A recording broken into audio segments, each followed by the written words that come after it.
What is something that you're very thankful for? I am so thankful for all the people who said I couldn't do it, for all the people who imposed their doubts on me, their hesitations about me.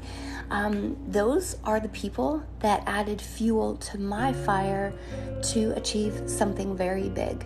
And at the time, it can feel like a kick to the heart when someone kind of rejects you in that way or discourages in you that way. And I want to just make you aware that you can make a conscious choice to let this discourage you, let this stand in your way, or you can add this as fuel to your fire and giving you the motivation and a catalyst, so to speak, for you to achieve more and actually to try harder.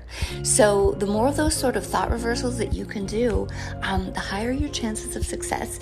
And honestly, just the happier we'll feel, because in every given moment, we have the ability to interpret what is happening to us, and we have a choice to interpret it in a positive way or in a negative way. So be really aware of how you are interpreting things.